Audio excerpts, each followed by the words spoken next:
Olá, pessoal! Sejam bem-vindos à nossa aula sobre benefícios da parceria entre escola e família. Nessa aula, eu vou falar sobre o desenvolvimento da criança. Com a vida atribulada dos tempos atuais, muitos pais têm deixado de lado várias responsabilidades em relação à educação de seus filhos, delegando à escola ou a terceiro algumas de suas incumbências. Uma dessas responsabilidades é acompanhar a rotina escolar das crianças e cumprir tarefas de apoio à escola. A educação do ser humano é muito ampla, não cabendo somente a uma instituição como a escola, mas outra tão ou mais importante, que é a família. No nosso estudo, nós iremos descrever a importância da parceria da escola e da família para garantir a educação e o desenvolvimento da criança e do adolescente. Em tempos nos quais se prega uma educação integral, que acolha aspectos cognitivos, intelectuais, emocionais e sociais, é fundamental que todos que sejam responsáveis pelos menores cumpram seus papéis em relação à sua educação. Assim, nós iremos estudar essa parceria tão importante, apontando as responsabilidades da escola como instituição social e de formação de cidadãos, e explicando responsabilidades dos pais e dos alunos em relação a eles em casa e na escola, e salientando a importância da tríade escola, família e sociedade na tarefa de educar as novas gerações, garantindo assim o futuro de nosso país. Então vai ficar muito claro que o pai, ele não deixa, quando ele deixa a criança na escola, não acaba a responsabilidade dele. Ele tem tarefas dentro da escola também, como a gente vai ver. A sociedade não pode ignorar a existência da escola, assim como a escola não pode ignorar a existência da sociedade.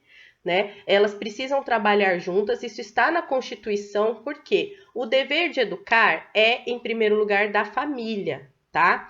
Em segundo lugar, da escola, mas a sociedade também tem responsabilidade pela formação dessas crianças, desses adolescentes, porque eles serão parte dessa sociedade.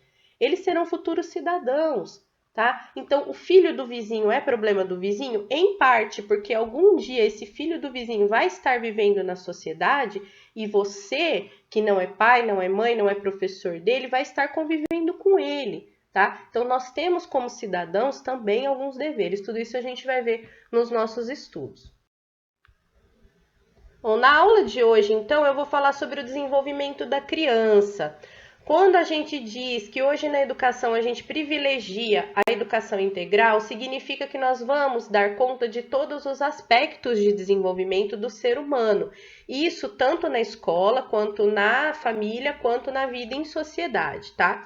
Então, eu vou explicar cada um desses aspectos e depois, em aulas futuras, a gente vai ver qual que é a participação dos pais, da escola e da sociedade em cada um desses aspectos.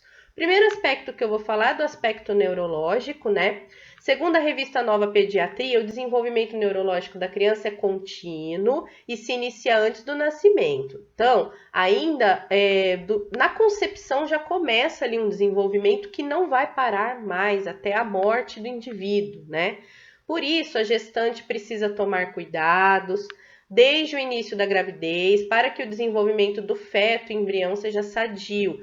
Principalmente no primeiro trimestre, a gente tem ali uma amplitude de desenvolvimento muito grande, Então, é preciso que alguns cuidados sejam tomados, sejam redobrados. Obviamente, algumas formações, algumas coisas que a criança herda são genéticas, não há como interferir, mas fora isso, a gestante, ela não pode consumir álcool, drogas, se expor à radiação, tem a necessidade de complemento vitamínico, para que não haja uma má formação neural do feto resultante dessa gestação, que às vezes acontece, como eu disse, por causa de questões genéticas, e aí não dá para controlar. Isso tudo o pediatra vai orientar, então tem que seguir as orientações do pediatra. Quando a criança nasce, ela tem pouco contato com o meio, a visão é limitada e as ações são, na maioria, reflexas, Então, ela nasce com cerca de 30% da visão, ainda é um ser humano muito frágil, Ela vai mamar, ela vai defecar, ela vai urinar, essas ações naturais, reflexas dos seres vivos, né? Até os 3 meses de vida, ela começa então a fixar o olhar, buscar por cores e sons. É importante que se estimule a audição e a visão sem sons altos, pelo amor de Deus, tá, gente? Entre 3 e 6 meses, ela vai melhorar a visão, a audição, o tato, inicia contatos sociais, como buscar as pessoas e esboçar sorrisos. A criança precisa ser estimulada nos 5 sentidos, tá? Principalmente nos 6 primeiros meses de vida. Então, é preciso que o quarto dela, que é onde ela passa a maior parte do tempo, seja muito colorido, que ela ouça barulhinhos, principalmente barulhos dos seres humanos que a cercam, né? A voz da mãe, a voz do pai, da avó, do irmãozinho, para ela ir se acostumando àquele ambiente e desenvolvendo a audição. Entre 6 e 9 meses, o bebê já tem uma interação maior com o meio, com as pessoas e os objetos, é curioso, exercita atividades motoras, manifesta uma diversidade maior de emoções e reconhece sons, objetos e pessoas. Então é uma idade muito bonitinha, o bebê já começa a sentar, né, a se equilibrar, inclusive é um dos marcos da infância. Ele vai começar a engatinhar também entre os 6 e 9 meses, ele começa a explorar o ambiente, ele segura objetos, já faz aquele movimento de agarrar, de jogar. Então, vai exercitar bastante a coordenação motora, que é muito importante para o desenvolvimento dele, e também já começa a apresentar vínculos afetivos mais fortes, né? Ele reconhece o pai, a mãe, as pessoas que convivem com ele, animais domésticos, né? Ele já consegue reconhecer. Ao completar 1 ano, a criança apresenta desenvolvimento neurológico importante, crânio caudal, que culminará na deambulação sem apoio, que é andar, tá? Quem quiser mais informações, tem o link da matéria da revista Nova Pediatria na apostila, que lá tem os marcos da infância, né? O que deve acontecer em cada um dos meses, dos primeiros meses, né? Ah, então, com tantos meses vai sentar, com tantos meses vai engatinhar, tá? Então, tem uma cronologia ali. É lógico que o pediatra vai orientar melhor sobre isso, porque cada criança é uma criança, né? Então, a criança ela vai começar a se apoiar e vai começar a andar. Também começa a desenvolver a linguagem. E é quando ela desenvolve a linguagem que ela começa, de fato, uma interação social, tá? A linguagem verbal, que eu tô falando, porque a linguagem não verbal ela já desenvolve desde o nascimento, né? Entre 1 ano e 1 ano e meio, a criança fará grande avanço neurológico. Ela explora o ambiente, interage com ele, começa a exercitar a linguagem. Após os 3 anos, os comportamentos esperados do desenvolvimento neurológico infantil são: subir escadas sem ajuda, alternando os 2 pés, saltos de 30 a 60 centímetros, se virar sem cair ou cambalear, correr sem cair e desviando de obstáculos. Gente, claro que toda criança cai quando vai tentar correr, tá? Mas quando ela cai o tempo todo é que é preocupante, tá? Então calma. A criança tem maior autonomia motora, se veste sozinha, se limpa, se alimenta. É importante que na escola isso seja reforçado, tá? Mas essa aqui é uma parte que os pais têm que incentivar. Comece em casa. Também aprende regras com mais facilidade. A plasticidade cerebral na primeira infância é muito grande e muito importante para o seu desenvolvimento.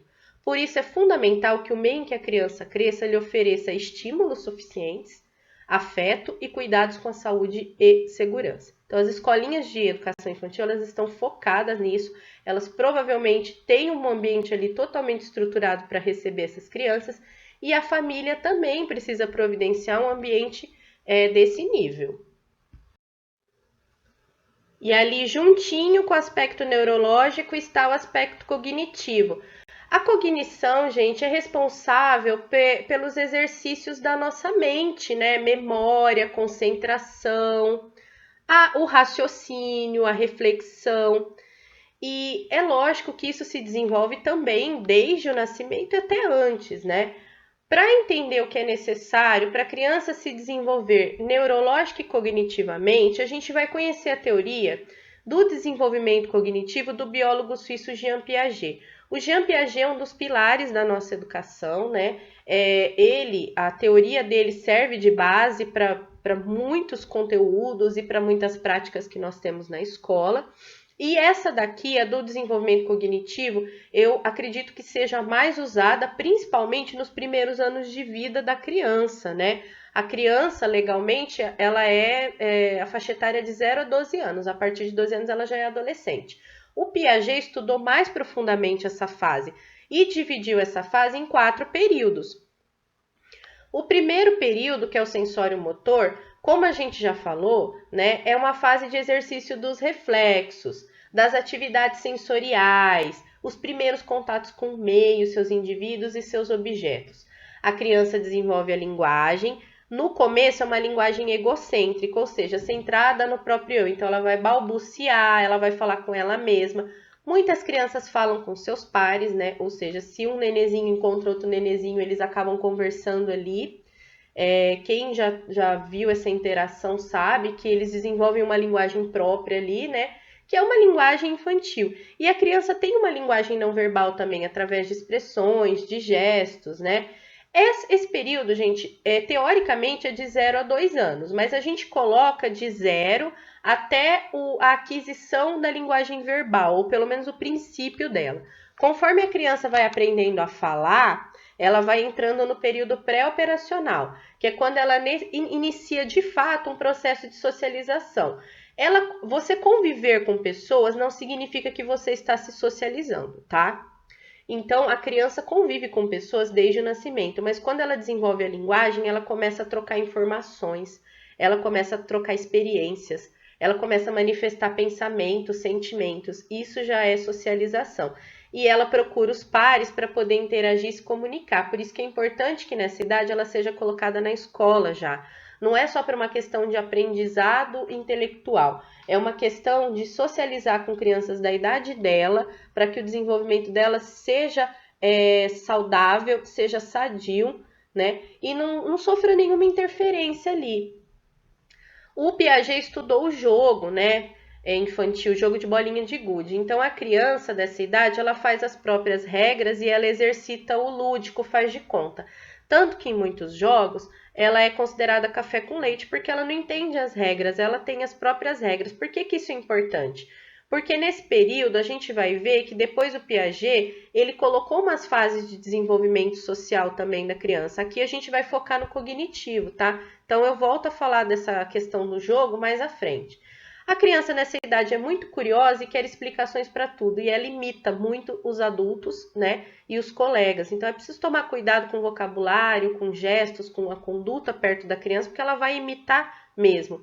Na fase de 2 a 3 anos, quando ela ainda está adquirindo a linguagem, é comum que ela fique mais nervosa e comece a morder, a beliscar.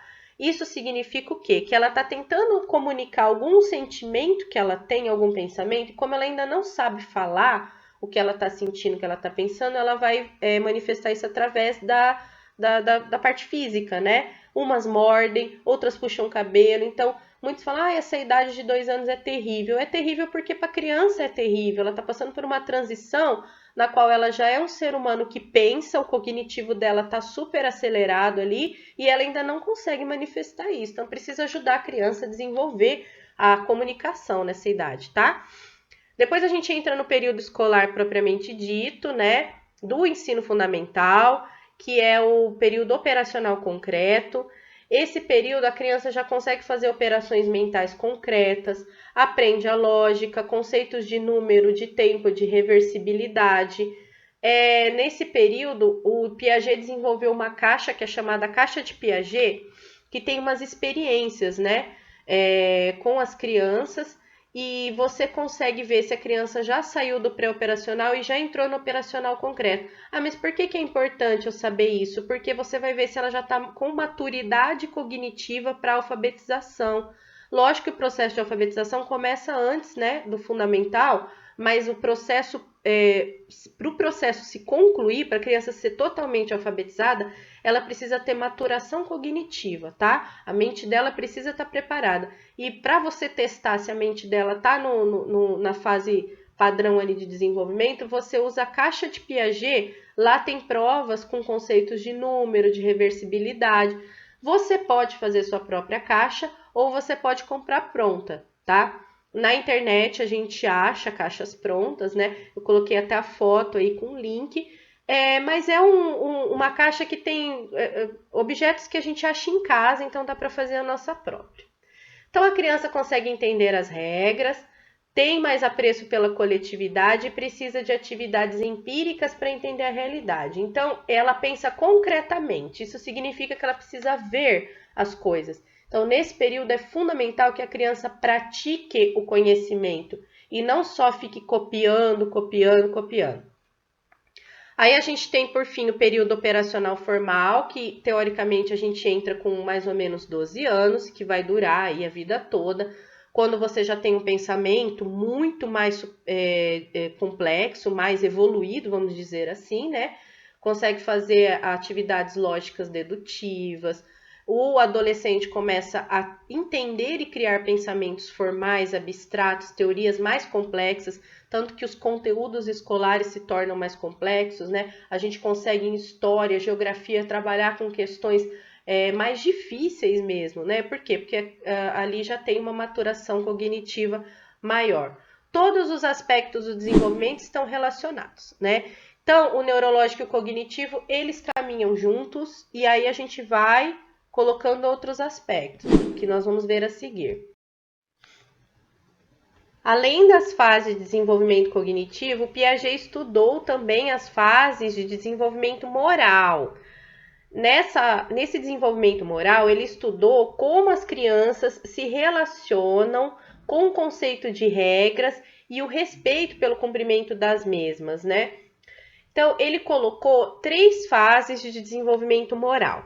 A primeira fase, a anomia, ela se dá durante o período sensório-motor, ou seja, como a criança ainda não tem nenhuma maturação cognitiva, nem neurológica para entender o conceito de regra, porque conceito de regra é uma coisa complexa, né? Não é um conceito simples.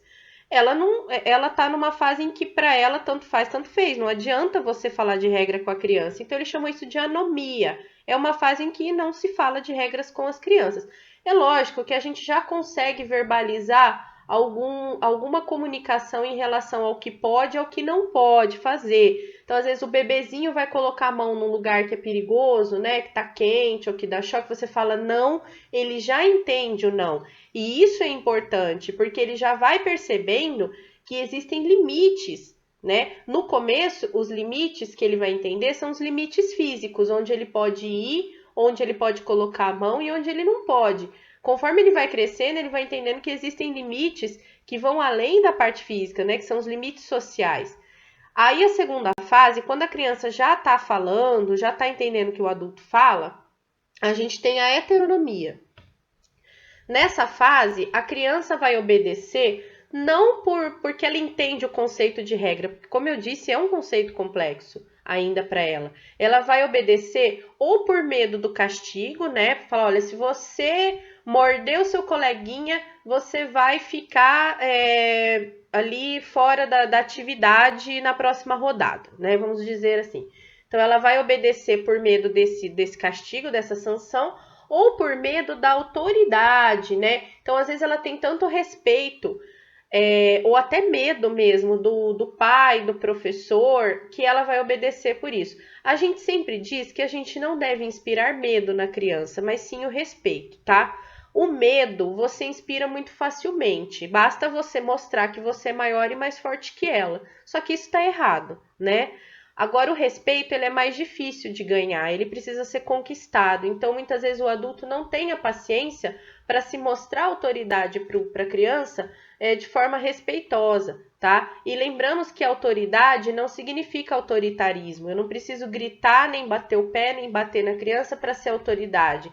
Basta eu inspirar esse respeito na criança. Por quê? Porque nós somos mais velhos, porque nós estamos ali para orientá-la, para guiá-la na vida. Né? Então a criança precisa entender isso. Se ela entende que o adulto é esse guia, esse orientador, ela vai obedecer a regra por respeito a ele, mesmo sem ela entender. Para falar, se meu pai e minha mãe estão falando para eu fazer isso, é porque eu tenho que fazer, porque eles sabem mais do que eu, eles têm mais experiência de vida, né? E assim por diante.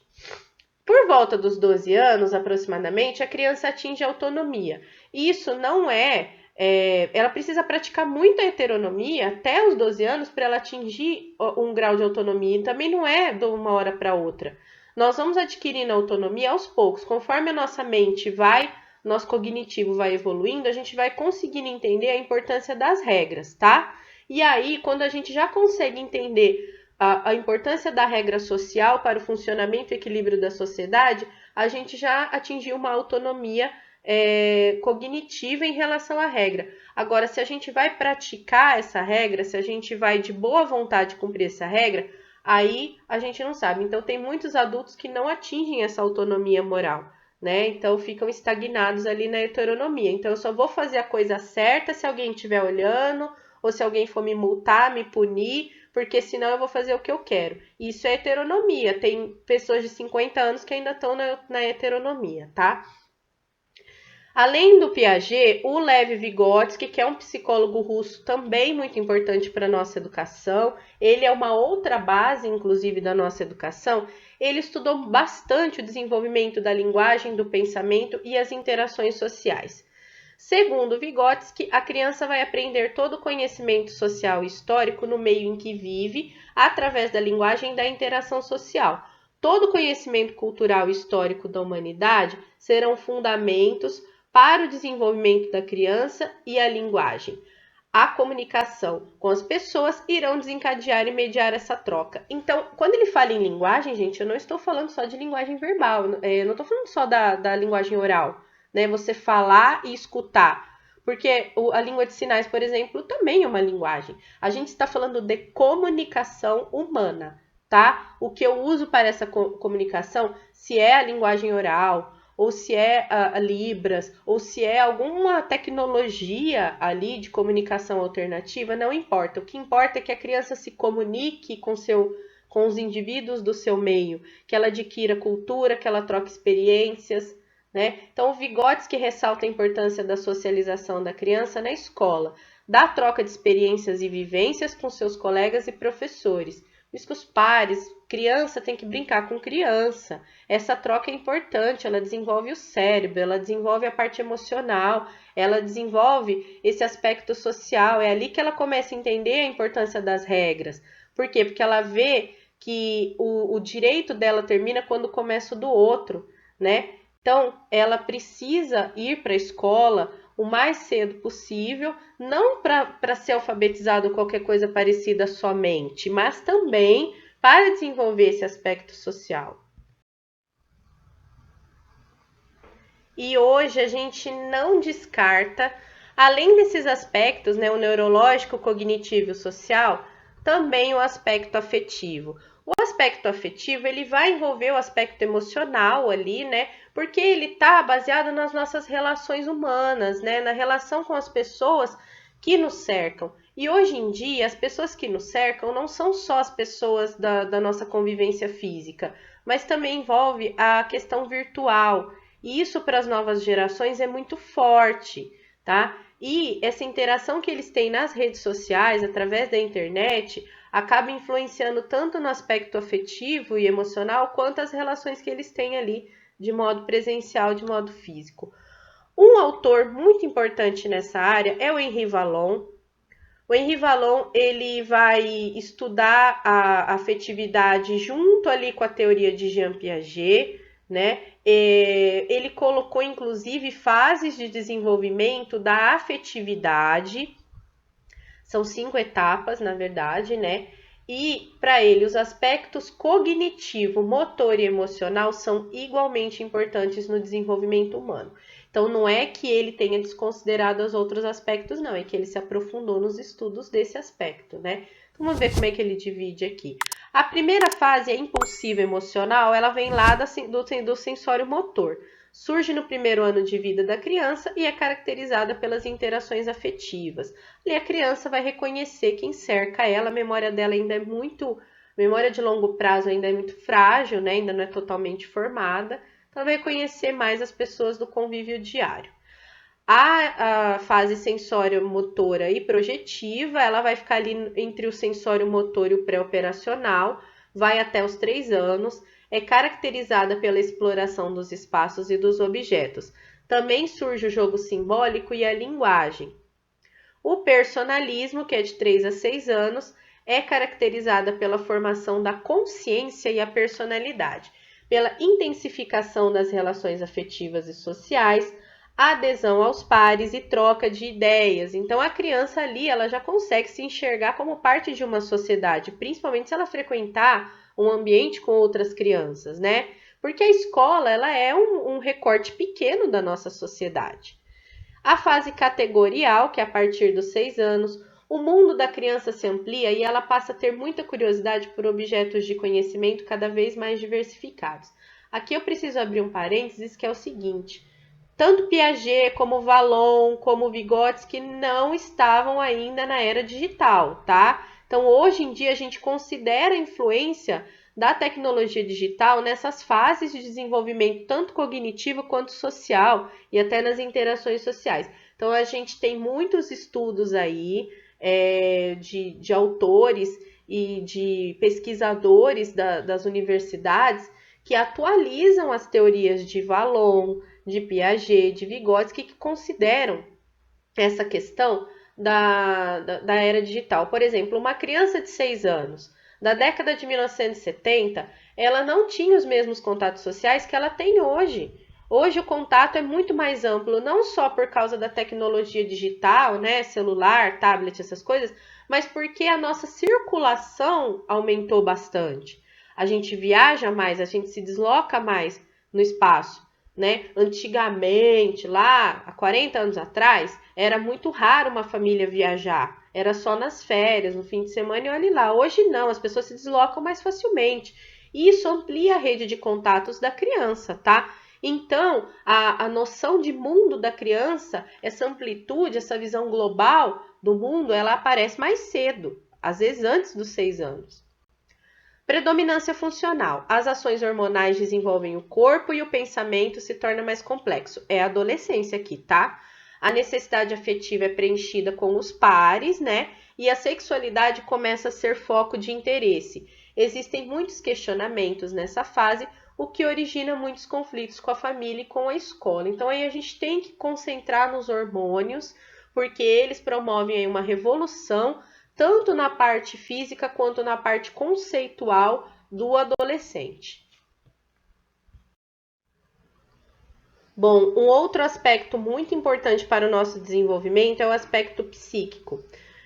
Principalmente na atualidade, a gente fala muito em saúde mental, porque passamos por um momento difícil aí, né, de pandemia, e as nossas crianças e adolescentes foram profundamente afetados nesse aspecto, né, se privaram aí da convivência dos colegas, às vezes até da família, perderam pessoas, assim como todos nós, né? Mas para eles o impacto é muito grande porque eles estão em desenvolvimento.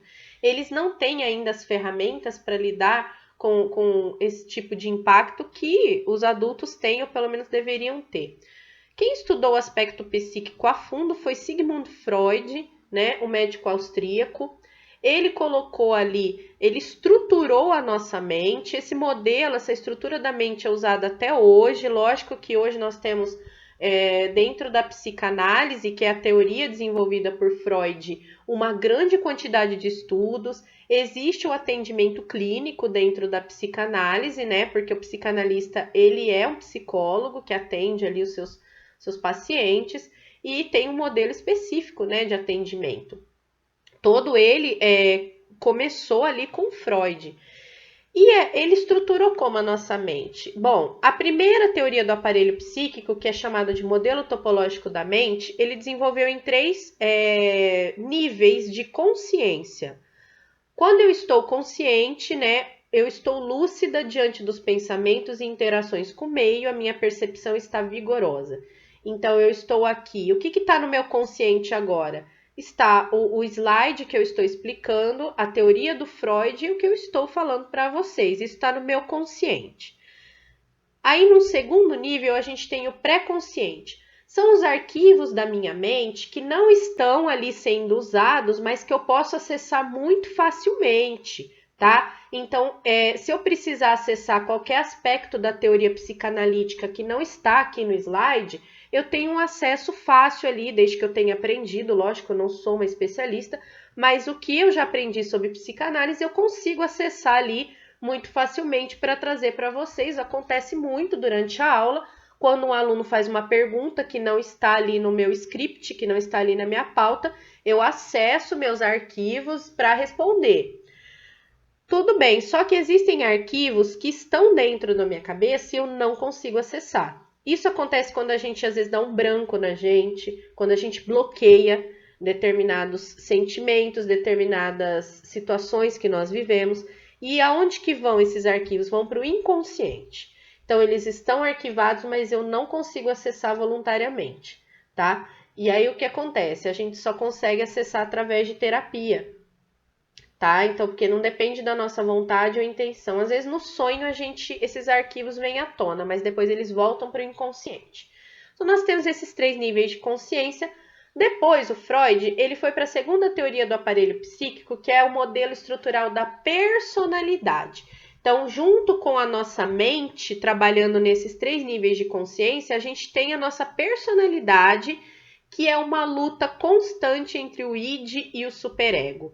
O id, que em alemão significa ele, é a fonte de energia psíquica e da vida, né? Que o Freud ligou a libido. É uma energia sexual que move a gente para a vida. Então, é o impulso que a gente tem, são as nossas pulsões, nossos instintos, nossos desejos inconscientes. A gente vai buscar sempre o prazer, o conforto, né? É o que faz a gente lutar por comida, é o que faz a gente dormir quando tem sono, enfim, são os nossos instintos biológicos, muito difíceis de serem controlados. A gente vai ver depois na teoria da psicologia comportamental que até dá para controlar, mas para o Freud isso não é muito saudável. Aí, junto com o id, tem o superego, que é o oposto, que é a nossa razão. Ela vai se desenvolver ao longo do tempo. A gente não nasce com a razão plenamente desenvolvida, porque ela precisa do social para se desenvolver. Por que isso? Porque além de precisar de uma maturação cognitiva, aquela lá do Piaget, a gente precisa do pensamento formal para desenvolver plenamente a razão, tá? Precisa estar no último estágio de desenvolvimento já no mínimo. A lógica, a reflexão depende desse pensamento formal. Além disso, a gente precisa estar em contato com as regras sociais, porque o superego vai usar as regras sociais o tempo todo para deter os nossos impulsos, os impulsos do id. Então, assim, vamos supor que você está numa situação extrema. Você está presenciando um ente querido sendo agredido ali por uma outra pessoa. O seu instinto o seu biológico vai mandar você intervir imediatamente e fisicamente, ou seja, você vai pular no meio da briga ali para defender, tá?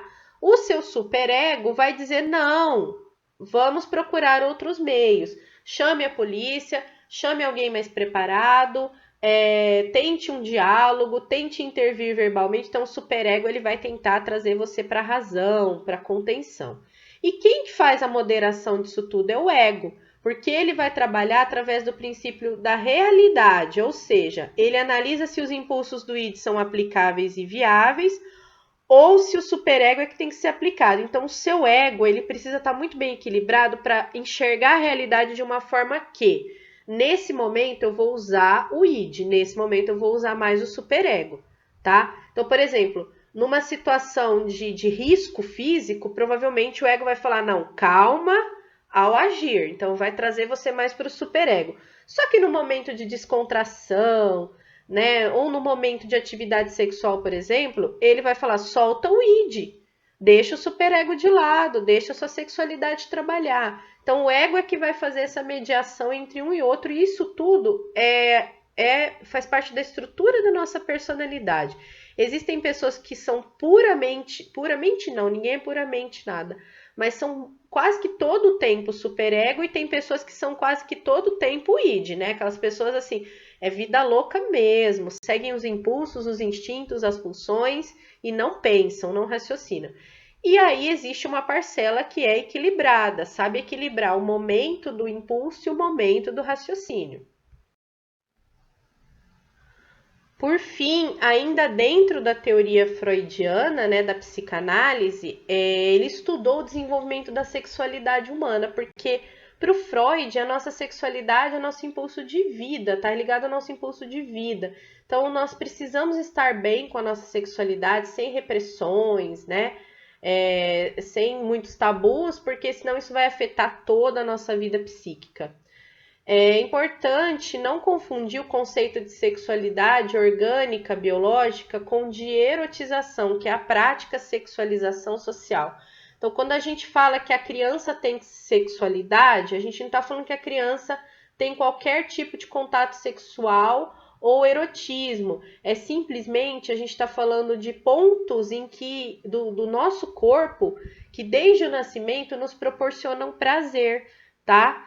A criança não namora, a criança não casa e a criança não pratica sexo. O que acontece é que o ser humano nasce, né, com partes do corpo que estimulam, que estimuladas geram prazer e a criança, por curiosidade, vai explorar isso. São as primeiras interações que ela tem com essa parte do prazer. O prazer sexual não precisa estar ligado a um outro indivíduo, gente. É isso que a gente também precisa frisar. Você consegue o prazer sexual sem necessariamente uma outra pessoa ou mesmo um objeto. Então, a sexualidade, essa sexualidade nossa, individual, ela se desenvolve desde que a gente é bebê. Por exemplo, na fase oral, qual que é o prazer que a gente tem? Quando a gente está mamando, quando a gente está se satisfazendo ali, matando a nossa fome, sugando o leite, seja da mamadeira, do seio materno, ou etc. Isso precisa ser explorado bem, porque a gente às vezes carrega uma fixação oral por toda a vida. Tem pessoas que só vão obter prazer na vida comendo, bebendo ou levando um cigarro à boca, né? Então a psicanálise estuda muito isso, essa fase oral que deveria ali não passar, mas pelo menos se tornar menos presente na nossa vida, às vezes ela toma um lugar ali que não sai mais. A fase anal é naquele momento que a criança está deixando a fralda, ela vai desenvolver o controle da esfíncter e da bexiga. Isso vai dar uma sensação de prazer e de empoderamento, né? Pra gente. É lógico que a gente não lembra, a maioria não lembra, porque a memória de longo prazo ainda não estava totalmente formada, mas é ali que se obtém o prazer, né? E a fase fálica, que é quando a criança passa a ter curiosidade e interesse no seu órgão genital e também no sexo oposto. Então a criança ela olha para o órgão genital. Quando ela vê alguém do sexo oposto, ela fala, mas por que ele tem ou ela tem aquilo e eu não tenho? Essa curiosidade deve ser satisfeita muito naturalmente. Pode usar explicações assim, lúdicas, né? Historinhas, livros. Existem muitos livros para orientar isso. O que não pode é reprimir. O que não pode é mostrar para a criança que é algo proibido, que é algo feio, porque não é, tá? Segundo Freud, depois dessa fase de curiosidade, né, que vai ali entre até mais ou menos os 6 anos, a criança entra num período de latência, tá? Então, se ela não for estimulada, ou seja, se ela não sofrer nenhum tipo de abuso, porque nessa fase dos 6 aos 12 anos a gente tem que ficar muito atento, ela não vai ter tanta curiosidade assim. Ela já satisfez as curiosidades, ela sabe que uns nascem com pênis, outros não, né? E uns nascem com vagina, outros não, e vice-versa, para ela tá bom. Ela só vai voltar a ter interesse pela sexualidade na puberdade, tá? Então, se a criança, nesse período de latência, a gente vê ali ela com uma curiosidade muito grande ou com uma estimulação muito grande nessa questão sexual, é preciso investigar porque a criança pode estar sofrendo algum tipo de abuso, né? Algum tipo de assédio. É lógico que não significa isso. Você pega uma criança de 8 anos se masturbando, ela está sofrendo abuso. Não é isso que eu estou dizendo. Eu estou dizendo que pode ser que. Por quê? Porque, segundo a teoria, ela deveria estar no período de latência. Não custa mandar um psicólogo investigar o que está acontecendo, porque não é o comportamento padrão. É anormal? Não, não é anormal. Só não é padrão, tá? E aí, esse período de latência geralmente é quando a criança passa pelo complexo de Édipo e Eletra. O complexo de Édipo, que foi desenvolvido por Freud, é inspirado na história grega do Édipo, né, que casou com a própria mãe sem saber que era mãe dele. Depois ele descobre que era mãe e vira toda uma tragédia. É uma competição que o menino tem com o pai pelo amor e pela atenção da mãe. O complexo de Eletra foi nomeado pelo Jung, né, mais à frente, não foi o Freud que deu esse nome, E é o contrário, é a menina, né, competindo com a mãe pela atenção do pai. É lógico que isso vai acontecer da forma nas famílias tradicionais, né, pai, mãe, filho, mas pode acontecer também com outros modelos masculinos e femininos presentes na vida da criança. Então a criança está envolvida, né, nesse complexo, ela tá desenvolvendo o superego, a razão, as regras, ela vai entrar nessa fase de latência. E aí na puberdade ela entra numa fase que aí ela vai ter um interesse sexual pela outra pessoa, né? Enquanto ela é criança, ela tem curiosidade ali com o próprio corpo. Na adolescência, ela vai ter curiosidade com o corpo da outra pessoa, né? Que pode ser do mesmo sexo, pode não ser do mesmo sexo, ou mesmo não ter esse interesse pela outra pessoa, simplesmente continuar focada no próprio corpo. A sexualidade é uma coisa particular, é uma coisa individual e é uma coisa privada, né? Então, o que a psicanálise nos orienta é que nós não tratemos como tabu, como algo errado, como algo feio, porque isso pode ter consequências psíquicas muito graves no indivíduo, né? De não aceitação, que podem levar a consequências muito, muito trágicas, como até o suicídio. Tá? Então a escola e a família precisam tratar a sexualidade de uma maneira mais natural. Se você não entende um assunto, se você não entende o que está acontecendo, procurar um psicanalista, procurar um psicólogo para ver o que está acontecendo com a criança e com o adolescente, mas jamais reprimir ou oprimir essa criança e esse adolescente. E aí, tudo bem? Estou passando apenas para deixar um recado bem rápido para você que acabou de ver essa aula e que gostaria de assistir a todas as aulas desse curso. É bem fácil, basta você clicar no link que está na descrição deste vídeo ou acessar www.novacursos.com.br. Fazendo sua matrícula em nosso site você terá acesso a todas as aulas desse curso e mais centenas de outros cursos, além de poder fazer avaliação. E caso você queira, poderá estar adquirindo o certificado com um valor bem acessível. Esse foi o recado que eu queria dar, aguardo sua matrícula. Até breve!